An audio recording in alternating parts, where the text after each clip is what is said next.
Good afternoon, everybody, and welcome to Homecoming 2023 from Ross-Ade Stadium. Today, the Boilermakers take on the Fighting Illini of Illinois.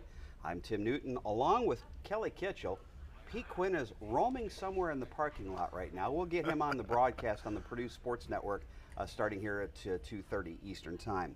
Kitch, it's time for a Boilermaker home victory. After 3 losses, Purdue stands at 1-3 overall. They won their only game on the road, but they're 0-3 here at Ross-Ade, playing an Illinois team for a trophy today. So a lot of stuff going on, a dedication of a tunnel, but I go back to the statement I just made. Purdue needs a win today. Purdue needs a win, and there's not a team that Ryan Walters doesn't know better than Illinois after having just come from there, and he knows all those guys, most all those guys on the team.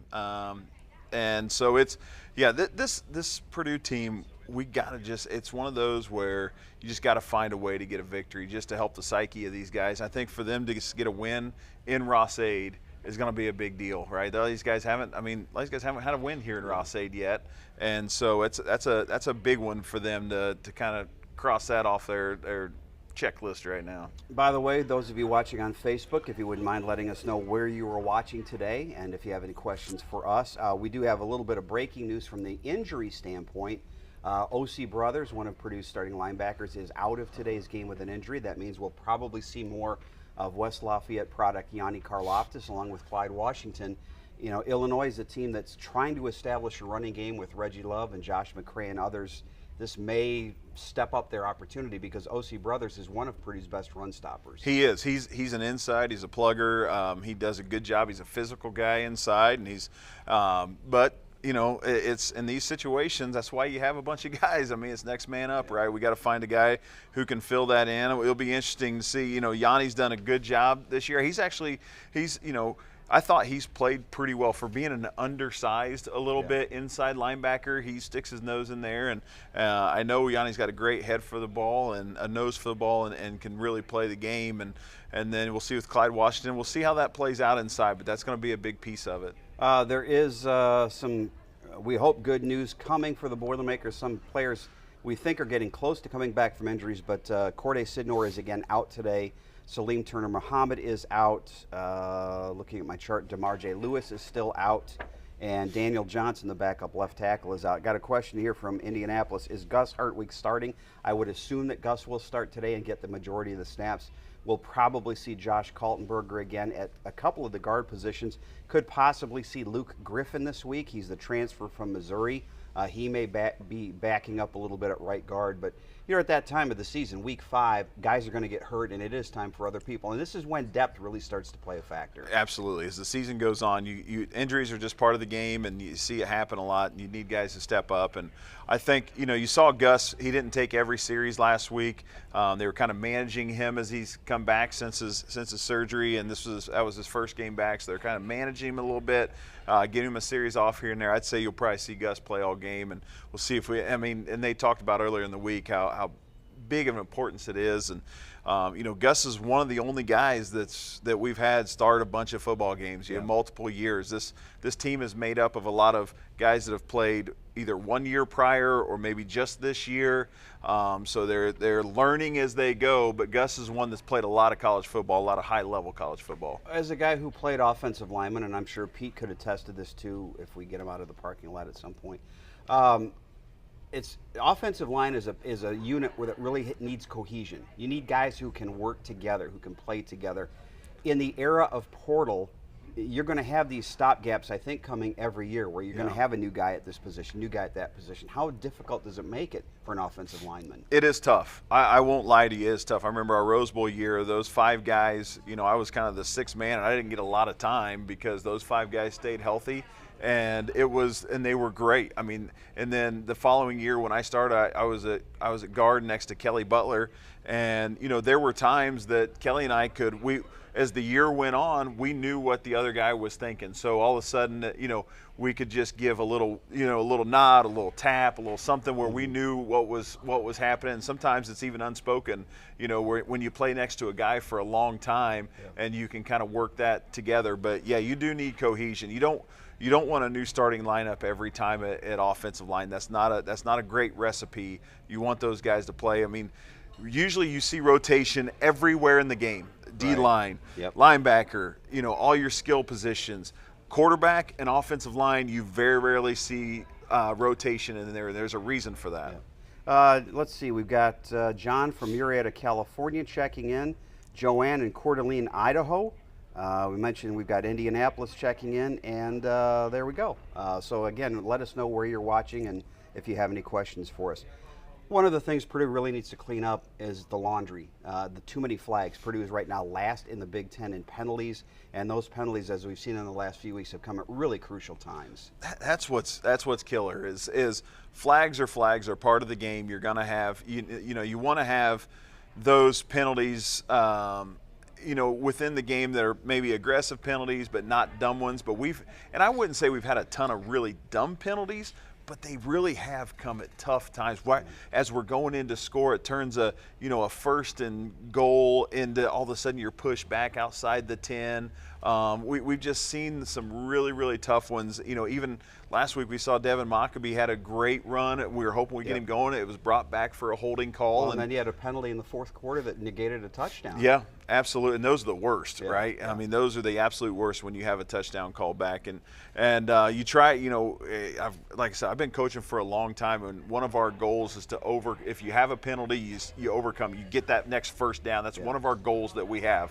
You gotta try to get past those penalties, either first down or another touchdown or something on that, and it's really tough when you don't. All of a sudden, if the penalty is a drive stopper, that puts a huge pressure on your defense, and it puts a huge stall on everything you're trying to do offensively.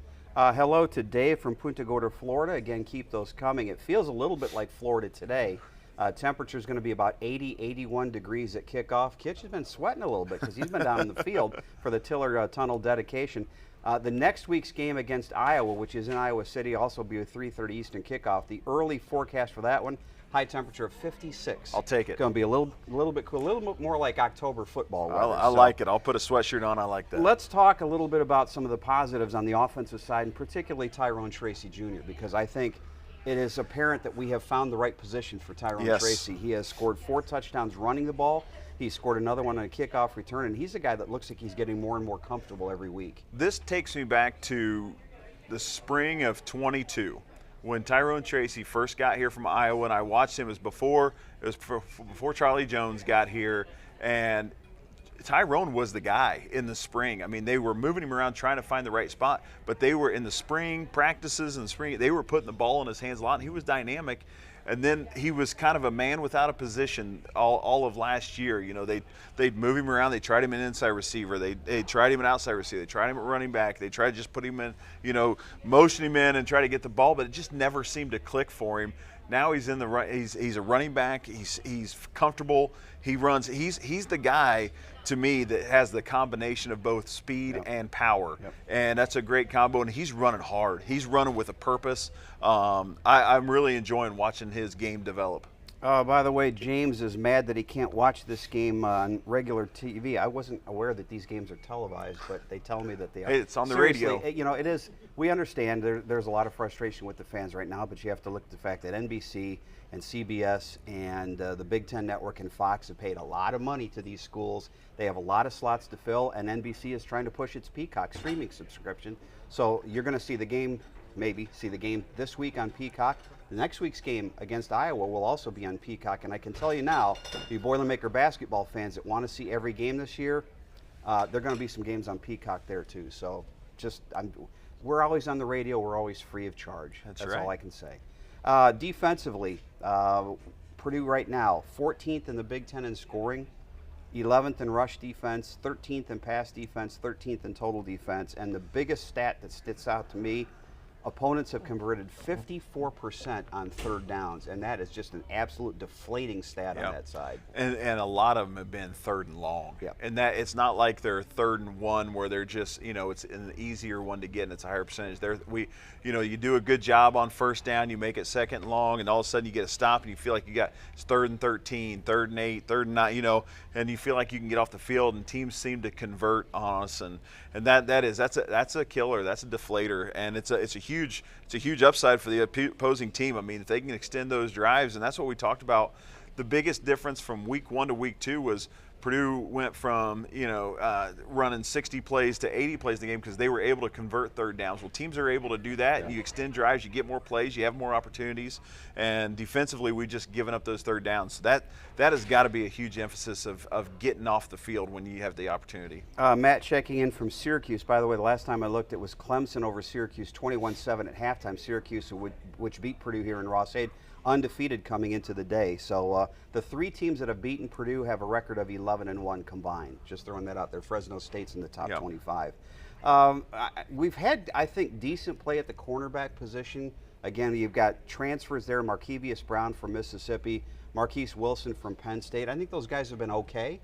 And I actually have no issue. Played well I at thought times. They played well. But again, as we talked about on the offensive line, I think defensive back, and we've seen next year's recruiting class that hasn't been announced yet, but I think it's being stocked up with DBs because right now there's a little bit of a shortage here in that situation. We saw Bochas Alessandro come in last week. He had an interception. He had a tough play where he was in great position and didn't make a play on the ball, right. And they kind of jumped him on the sideline. It was one of those where it was kind of the old Jeff Brom-esque where you rip him and then you go away and you think of something else. You go back and rip him again and then it's kind of back. So he kind of had an earful for a full series, and then he came out later in the game and made a play on the ball and had a nice interception. Yep. So they're trying to create some of that depth. But like I said, I don't think. I mean, they're putting these guys on an island, and I think for the most part they're doing a good job. I really do think that our corners are stepping up and doing a nice job. They're putting some really tough situations a lot, being kind of man-to-man on an island against guys. And I don't think that's the issue right now with where we're at, kind of ranked in the Big Ten scoring and things. I don't think it's from the corner position. I think that we've got a lot to clean up, a lot of areas. By the way, Zion Steptoe, who came here as a wide receiver, has been converted now to a defensive back. He's changed numbers. I don't know if we'll see Zion in the field today, but if he does, it'll be at number 7 defensively. Also, we've told that possibly Jerron Tibbs, who's a true freshman from Indianapolis, a lot of people excited about his athleticism. He's working his way up in the wide receiver slot. Possible he could get on the field some today. He's a talent. I saw him play in high school. He's an absolute talent. I think given an opportunity, I think he's going to turn some heads as well. He's a guy that can turn a 5-yard gain into a touchdown, and he's strong. I like Tibbs a lot. Kitch, there's been a lot of talk this week about Ryan Walters being the defensive coordinator the last 2 years at Illinois. 4 members of his current staff were on the Illinois staff last season as assistant coaches. I go back though to the days of Gene Cady and Bob Knight when everybody knew what everybody else was doing. I mean, there was no secret. Indiana knew exactly what Purdue's offense was. Purdue knew exactly what Indiana's offense. It's going to come down to execution. You may have some wrinkles that they try to throw in today, but I think, understandably, there's been a lot of attention, but I think it's been a little bit overblown because in this era of portals, not only are you going to have players switching pretty regularly, but coaches switch pretty regularly as well. You do, and it's going to be interesting to see what the wrinkles are and to see if we throw some defensive wrinkles because they know this defense. They understand the defense that Ryan Walters brought to Purdue, and it'll be interesting to watch and see if we see. It's been pretty. We've seen a pretty consistent defense. We'll see if there's a wrinkle, if they throw a zone coverage in there once in a while, if they, how they disguise some things. And so I'll be really interested in watching the game within the game. I guess the coaches trying to outsmart the other one in this one. Emily asked on Facebook which starting player is hurt. If you missed it a little bit earlier, the I guess breaking news or the new injury of the week is O.C. Brothers will not play today at the starting linebacker. So we expect to see more of Yanni Karlaftis and Clyde Washington. We did see Dominic Moon play a play or two earlier in the season at linebacker, so he would be a possibility. Corday Sidnor is still out for Purdue. Salim Turner-Muhammad is out and will not play. DeMarjay Lewis is out. Those are all on the defensive side. On the offensive side, Daniel Johnson, who's a backup offensive tackle, is still out. Paul Paferi is still out as well. I think everybody else that we've had this questionable is in. The other player that's still out today, though, Ben Freehill, the Boilermakers starting place kicker, is still out. That means we'll see Julio Macias on field goals, and we'll see Caleb Crock over on kickoffs today. Yeah, and Julio did a nice job. He made all his PATs. He had a field goal too, right? If I remember correctly. Yes, he did. 34-yarder right through the uprights. And so he's a guy that's got a huge leg. We've seen he's got a monster leg. He's battled some injuries, but I know he's got a monster leg on him, and so hopefully he can continue being consistent. We haven't talked about the Illini. There is an opponent today, and I think you start defensively there with their two defensive linemen, Keith Randolph Jr. and Jerjan Newton, who goes by Johnny Newton. They call it the law firm of Randolph and Newton, and it's one of the best tandems in the Big Ten, if not the country. Yeah, they're terrific, and they're going to be a problem for sure. Defensively, they play a lot of the same scheme. I talked to Ryan Walters earlier this week. He said basically they've made a few tweaks, but it's pretty much the same defense that he had last year. Aaron Henry, who worked on his staff, worked on the defensive side as our new DC. So I think, again, there won't be any surprises or secrets on that side. There won't be, and I listened to Graham Harrell kind of talk a little bit earlier in the week, and they understand they've been going against that type of defense every day in practice, right? And they haven't changed a whole lot. They know, and Ryan Walters and the staff, they know those guys over there. They know their strengths, they know their weaknesses, and we'll see how they attack them today. They run 4 different running backs at Illinois. You'll probably see Reggie Love III as a starter, although he has been questionable throughout the week. We'll get the availability report here shortly from Illinois to see if he's going to play. Josh McCray is a big guy, although he's not had quite the season he had last year. And I say big, 6'1", 235. The next guy up, though, Caden Fagan, 6'3", 250 pounds, and he's a real downhill runner. Yeah, and Purdue saw one last week with Braylon Allen. He was 6'2", 240, but he didn't have an ounce of fat on him at all. I was down there on the sideline and was able to stand next to that guy. Is unreal how big and strong and powerful he is. And this guy, you have a 250-pound back, you better bring it, because you're not going to just knock him over by a hit. You got to bring it, run your feet, wrap, and get it. And it's going to take probably 2 or 3 guys to get a guy like that down. They also have a guy named Aiden Lawfrey, so they will play 4 different running backs. And Lawfrey actually had a touchdown run last week in their win over Florida Atlantic. Their best player on offense is a converted quarterback who is one of the top-rated quarterbacks in the country coming in. They converted him to wide receiver. Isaiah Williams is second in the Big Ten in receiving yards. He's number 1 in the Big Ten in receptions with 24. They'll get him the ball on jet sweeps. They're going to try to get him the ball all day long in space. And watch out for a trick play coming from him. And they'll hand it off on the jet sweep, and he can bend that, and he can throw it out of there. So that could be a wrinkle you'd see out of that. So the defensive secondary is going to have to be smart and not just jump up when they see that. They're going to have to make sure that they got help behind. The quarterback is a transfer from Mississippi. He's Luke Altmaier. He's a 6'2", 200-pound sophomore. 4 touchdowns this year, 7 interceptions, so he had a little problem sometimes throwing to the right-colored jersey, but he is, as we understand it, getting better with each game, and he does have 3 rushing touchdowns. And if you're a Purdue fan, that has to make you quiver a little bit, because Boilermakers have had a hard time stopping the quarterback. I really didn't think that we'd see another quarterback keep, and then we did last week. And it's one of those where the scheme has a safety coming down on the quarterback, and they think he can meet him there before he gets too much. But if the safety's eyes get diverted, or there's some eye candy somewhere else, sometimes that guy can get free. And so it's going to be interesting to see if he can do it. But I'll tell you what, he has had trouble throwing the ball to the other team. Purdue, how many games has it been now? 10 in a row that we've had an interception? It is 9. 9 games in a row. For number 10. Yeah, yep. so and it's the longest active streak in the country. Yeah, so 9 games in a row, Purdue's had an interception in a game. So when you got a guy that's come in throwing 7, you hope you can get one as well, get your 10th. Kickers, the perfunctory thing in the Big Ten, you have to have Australian kickers, and each of these teams does. Hugh Robertson is 30 years old for Illinois. He was actually in the Australian Army and played Australian rules football. Jack Ansell, I think, is close to 30. I'm not sure if he's there yet, but he's the oldest player on Purdue's team. I did see them talking to each other. I would have loved to, just to hear it, because I love the Australian accent, but I would have loved that conversation before the game. Yeah, it is crazy how many Australian kickers there are, punters there are in the game right now. And they're doing the running kick and trying to give yourself some space. I'd still love to see Jack Ansell just go ahead and unload on one. I just want to see a spiral coming off there, because you see it in warm-ups. And we sit up here in the booth, and he's in the back of the end zone, and all of a sudden he unloads one that goes the opposite. He's kicking it almost 70 yards in the air, and you're like, man, I know he can do it, right?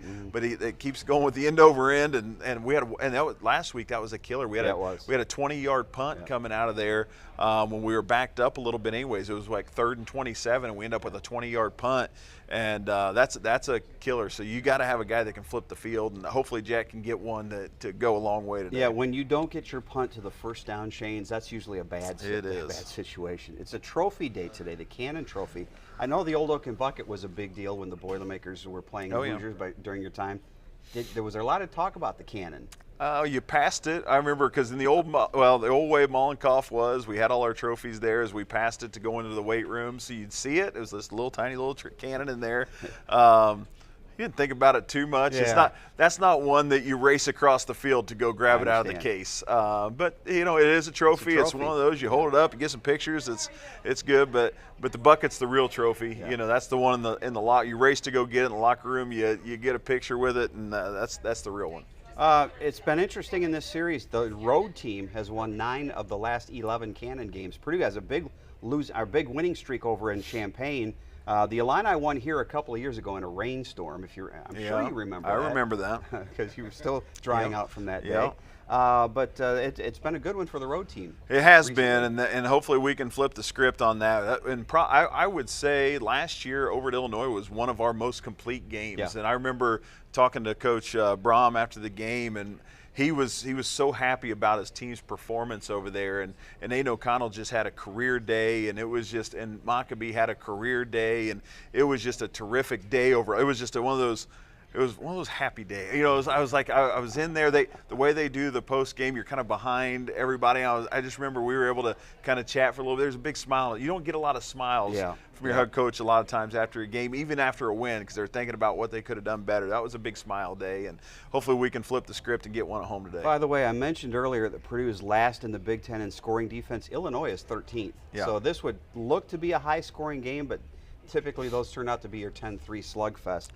The one thing about Illinois, they've been a really slow starting team this year. They've been outscored 33-7 in the first quarter. And I think every week that we've done this show for how many years, I come out and say that it's really important for Purdue to get off to a good start. But I think given where you are with 3 straight losses at home, given that Illinois is a slow starting team, and you want to get this homecoming crowd really into it early, a quick start is really imperative today. And I want to give a quick shout out to our fans too. They've been terrific. It's close to a sellout today, if it's not already. I know we were really close to a sellout for this homecoming game, and our fans are terrific. Our student section is just unbelievable. I love how the whole new student section is. So I want to give them an opportunity to get excited early and stick around and really enjoy a football game. And man, just after and coming off that Wisconsin game where it just seemed like we blinked and we were down 14-0. It's happened the last couple of years. You want that to be on our side because it's so much better playing with a lead and having an opportunity. So I would hope that we can break some early and get out a 14-0 lead, 17-0. Really kind of open it up early for these guys. One of my old college roommates is watching. Wanted to say hi to Charlie. Charlie's oldest daughter, Alex, just got married a couple weeks ago, so we'll start a GoFundMe account for Charlie to see if we can backfill for that wedding. Had another one of my roommates at the house last night with a few other people. That's what homecoming is all about, and I know you had an opportunity to be with a lot of your former teammates. I did. We were out at my bar on my back porch last night, and I had a bunch of my teammates. David Edgerton's in town, Brady Doe, Chris Clopton stopped by. We had Joe Odoms in town, Pete Lockheed, Benny Smith. We were all just sitting around the bar and having a few cocktails and telling stories, and I love it because my kids are as they get older, they hear some of the stories. Some of them we can't tell around them, but they hear the stories. And what it's funny. I talked to my boys this morning, and they're like, "Dad, you guys were really close." And he goes, and they said, "You're still really close." And I haven't seen some of those guys in a long time, and we try to stay close. We text, but getting together is such a big deal. So I love it when we can all get together. And I'm really happy to see a guy like David Edgerton still involved. David Edgerton came here as a quarterback and pretty highly recruited, actually. A lot of people wanted him. Out of Garden There was City, a guy though named Breeze that came in at the same time, and this tells you where it was. Billy Dicken was Purdue's starting quarterback in 1997. Drew was going to be a sophomore the next year, and Joe Tiller said, "I was so confident that Drew was going to be a star that I recruited another quarterback in the summertime, a junior college guy, and then Drew became Drew, and David Edgerton hardly got to the field, and yet still years later is involved in his alma mater." Well, and I love David. I love him, and he is a huge Boilermaker. He was one of those guys that he was always ready.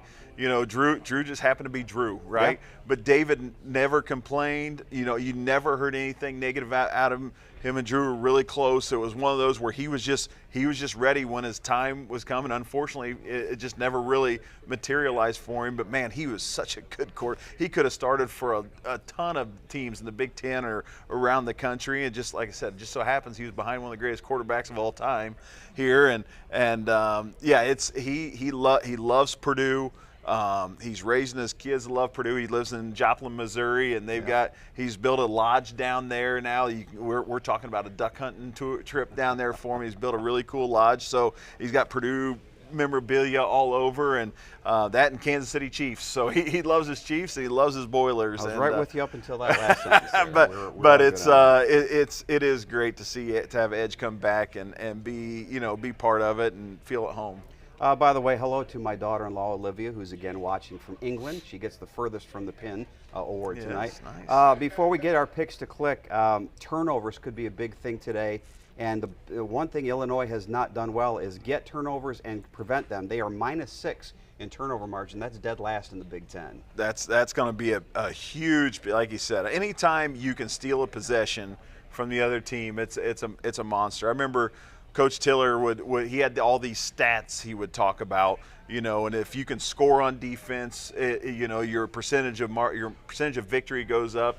It's like 80%. If you can get a turnover a game, it goes up so many percent. If you can get 2 of them, it really goes up. And so it's that's just a monster part of the game, to steal those possessions and get extra opportunities. All right, you don't have to wait for a first or second pick. You get the first pick today. All right. So who's your pick to click on offense? I'm going to go with the hot hand. I'm going to go with Tyrone Tracy on offense. I listen to the coaches. They think he's getting stronger and better and more comfortable and dynamic every week. I think Purdue's going to feature him today and kind of ride him a little bit. So I'm going to go with Tyrone Tracy. Like I said, I remember watching him in his first spring and how dynamic and impressive he was, and I'm just excited that he's getting that opportunity. On defense, I'm going to go with the guy that's going to get an opportunity, I think, is who's going to get the first opportunity since OC's out. I'm going to go with Yanni Karloftis because I think Illinois, they've got, like I said, they got 4 running backs, and they're all pretty good, and they're going to have to stop the run, try to make Illinois one-dimensional and make them throw it in the air where they've turned the ball over. So Yanni's going to have to be a ranger in there and be a sure tackler inside. I'll go TJ Sheffield on the offensive side. TJ's been okay this year. He's been a little bit quiet, 16 catches, no touchdowns on the season. I think that needs to change today. And I think we saw a little bit more of the Sanusi Kane last week that we expected to see without the cast on his hand. He comes up today and forces at least one big fumble. So that's my pick. I love Sanusi. All right, we're going to send the search party out and make sure that Pete's up in the booth here in the next 3 minutes. Join us on the radio network. We'll be on at 2:30 there. Again, I know the game is on Peacock today, but we'll have it for you free on the Varsity Network app or whatever radio station you might be listening to. For Kelly Kitchell, I'm Tim Newton. We'll talk to you October 14th, 2 weeks from today, when the Boilermakers take on Ohio State. Until then, Boiler up. Boiler up.